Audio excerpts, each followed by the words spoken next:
Bien, alors merci de votre présence nombreuse, malgré les conditions, comment dire, qui ne sont pas formidables, et météo, hein, bien entendu, mais la bonne humeur est là, et je vois que et les élus, et les demandeurs de logement, et les organisations de défense du logement, et tous ceux qui sont présents aujourd'hui, eh bien c'est un beau rassemblement. Merci encore de votre présence. Alors, vous dire que cette situation du logement dans notre pays est particulièrement dramatique, vous le savez, et ceux qui sont dans l'attente d'un logement depuis très longtemps le savent particulièrement. En France, c'est 3 600 000 personnes mal logées, dont 600 000 enfants qui sont mal logés et parfois sans logement. Ce sont des conditions de vie pour les gens qui attendent les logements, et les étudiants auront l'occasion d'évoquer tout à l'heure les conditions qui leur sont faites.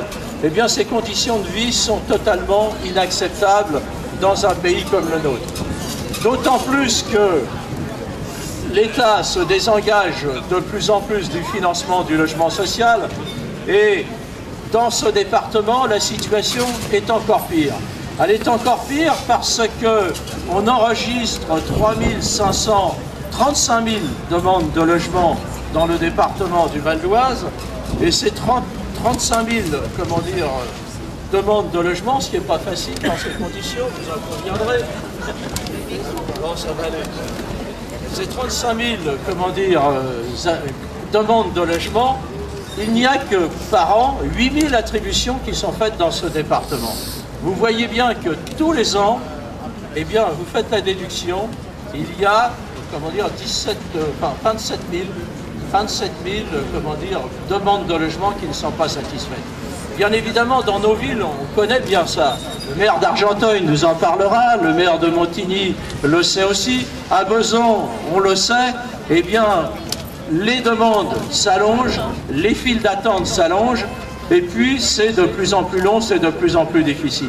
Si on regarde aussi dans ce département, c'est 20 000 logements indignes. 20 000 logements indignes. Eh bien, quand on sait que dans ces logements, il y a souvent plusieurs familles qui y dorment, et que des marchands de sommeil sont, je dirais, bien souvent raquettent ces familles, il y a urgence à intervenir sur cette question.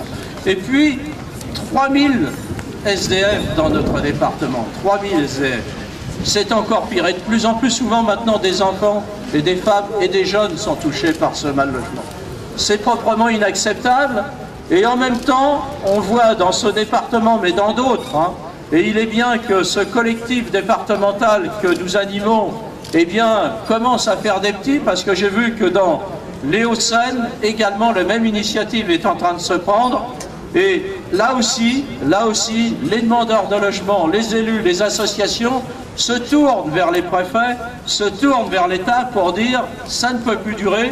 Et ce qui ne peut plus durer non plus, c'est le fait qu'un certain nombre de villes, 25 dans ce département, continuent de ne pas vouloir construire du logement social.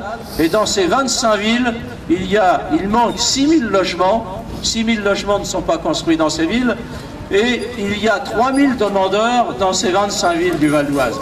Comment peut-on encore accepter ça quand on sait que dans les villes qui construisent des logements dits sociaux, il y a 30% de PLS, c'est-à-dire des loyers inatteignables pour la plupart des demandeurs, quand on sait qu'aussi dans ce département, 42% des demandeurs de logement bénéficient de l'APL, sont donc des familles, je dirais, qui ne peuvent pas accéder, bien entendu, à ce type de logement.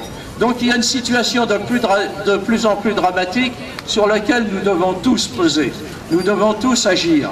Et nous avons déjà organisé un certain nombre de manifestations, les rallyes du logement, pour s'adresser à ces maires qui refusent de construire. Nous allons continuer. On va bientôt organiser avec le maire d'Argenteuil le rallye de l'habitat indigne dans nos villes, parce qu'il faut voir dans quelles conditions vivent certaines familles. Ce n'est pas possible. Nous allons continuer également par d'autres initiatives, et bien entendu, ça veut dire que ce collectif départemental doit continuer à vivre. Et pour qu'il continue à vivre, il nous faut à la fois l'appui des élus, l'appui des partis politiques, l'appui des syndicats, l'appui des organisations de plus en plus nombreuses et présentes avec nous. Donc je vous invite vivement à continuer ce combat qui n'est pas vraiment gagné encore, mais sur lequel il nous est possible, me semble-t-il, et on le verra tout à l'heure avec, avec le représentant du préfet, les discussions que nous aurons. Mais il y a des points sur lesquels nous ne transigerons pas. Sur la construction de logements sociaux dans les villes qui refusent de le faire, il faut que l'État nous entende. Il faut également qu'il entende que le 15 mars vont commencer les expulsions et que ces expulsions ne règlent rien. Et il faut également que l'État entende ce discours. Ce n'est pas en mettant des gens à la rue qu'il videra des logements pour les redonner aux personnes qui attendent. Il faut qu'ils nous entendent également sur la loi Dallot telle qu'elle est appliquée dans ce département. C'est inacceptable. Ce sont les villes qui construisent le plus de logements qui ont affaire à recevoir les familles les plus en difficulté des villes qui ne construisent pas. Là encore, c'est inacceptable parce que nos villes vont se ghettoiser. Donc toutes ces questions, nous allons les soumettre avec force aux représentants de l'État, mais bien sûr derrière tout ça, il y a des orientations nationales en matière de logement qui ne sont pas non plus acceptables. Quand l'État baisse son budget de façon scandaleuse, son budget du logement, le budget sur la construction de logements sociaux dans ce pays est de moins de 3% pour un logement. Maintenant, les collectivités locales, les communes, les départements, la région mettent environ 18% sur la construction d'un logement. Eh bien, on voit que malgré cela, eh bien, le préfet, lui, continue d'avoir un contingent de 30% et que les communes continuent, malgré qu'elles mettent de plus en plus au pot, eh bien, ne retrouvent qu'un contingent de 20%. Tout ça n'est pas possible. Il faut vraiment que les choses changent. Il faut vraiment qu'elles changent urgemment parce que cette situation est véritablement explosive. Bon, je vais pas rallonger parce que et il fait froid, il y a d'autres intervenants, donc je crois que je laisse la parole à Philippe Doucet. Mais continuons à nous battre ensemble, c'est déterminant. Non, pas tout de suite. Pas tout de suite, pas tout de suite, tout à l'heure. Bonjour à tous, merci à l'ensemble des élus qui sont présents, aux amicales de locataires, aux organisations syndicales, aux demandeurs de logement d'être à nos côtés aujourd'hui. Dominique a donné les chiffres tout à l'heure, 35 000 demandeurs de logement dans le Val d'Oise. Sur Argenteuil, juste pour mémoire, quand on est arrivé en responsabilité il y a 3 ans, il y avait 4 500 demandeurs, on est à 7 500 demandeurs.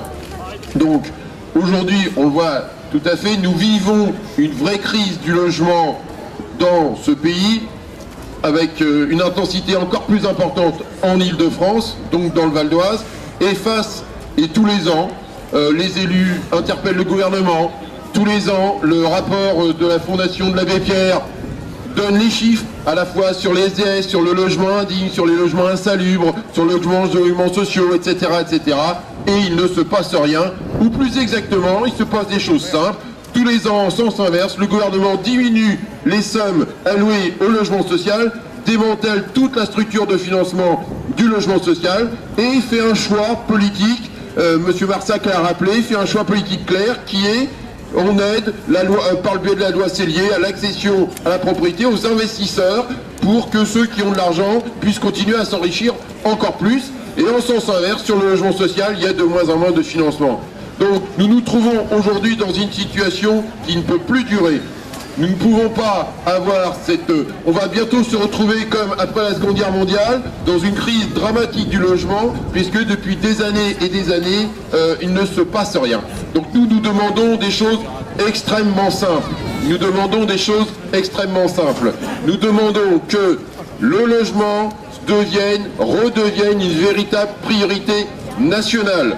Si nous ne construisons pas aujourd'hui de logements de tout type, dont des logements sociaux, cette crise du logement va s'aggraver. Si en 3 ans on a quasiment doublé Argenteuil, et c'est la même chose sur Besançon, et sur le Val d'Oise, on était à 26 000, on est à 35 000, on va aller jusqu'où? Le logement indigne ne cesse d'augmenter, les marchands de sommeil ont retrouvé de la place dans la société, alors que tout ça s'était résorbé après la Seconde Guerre mondiale. Donc le logement doit devenir une priorité nationale. Et les communes qui, dans le Val d'Oise, ne respectent pas l'article 55 de la loi SRU, avec 20% de logements sociaux, qui sont des communes délinquantes, doivent être sérieusement sanctionnées. Donc aujourd'hui, c'est un véritable combat politique, c'est un combat citoyen, parce que sans toi, eh bien, nous n'avons pas, chaque citoyen n'est pas vraiment un citoyen. Hein, c'est les conditions de base de la vie. Donc aujourd'hui, les élus seuls, tels que nous ne pouvons pas, ni Dominique Lespard, ni moi-même, ni Gilbert Marsac, ni tous les élus présents, on ne peut pas répondre avec les moyens d'une collectivité locale, même quand, avec l'agglomération Argenteuil-Boson que je préside, avec Dominique Lespard à nos côtés, eh bien, nous avons mis de l'argent pour construire, reconstruire du logement social, réhabiliter des logements sociaux avec un programme de plus de 100 millions d'euros. Eh bien, même avec nos petits bras musclés, même en prenant des vitamines, on ne résoudra pas tout seul la crise du logement social. Donc, à un moment donné, c'est un enjeu de l'État, c'est un enjeu de la société française, et nous considérons que c'est un enjeu majeur des prochaines échéances électorales, et nous devons faire que la crise du logement, la question du logement social, soit à l'agenda politique de la prochaine présidentielle. Et donc, nous avons besoin que, évidemment, les citoyens de base, que vous êtes ici, les demandeurs de logement, eh bien, vous pesez peut-être moins que les investisseurs des grandes entreprises, qui elles-mêmes ont intérêt à ce qu'il y ait des financements votés par l'Assemblée nationale. Eh bien, c'est avec votre voix, c'est avec notre voix, c'est tous ensemble rassemblés que nous devons mettre la question du logement à l'agenda politique, notamment la prochaine présidentielle. Donc, merci à vous de votre présence. Merci à tous ceux qui portent les rallyes. Il y en a déjà eu 2, c'est le 3e aujourd'hui. On va bientôt lancer le rallye sur le logement indigne, parce que des marchands de sommeil, il y en a plein dans le Val d'Oise, il y en a plein à Beson, il y en a plein à Argenteuil, et l'exploitation des citoyens en difficulté, c'est inacceptable. Donc nous serons sur ces prochains rendez-vous. Donc continuons cette mobilisation. Merci à vous. Merci, M. Mixet. Cécile Cellier de la CGT.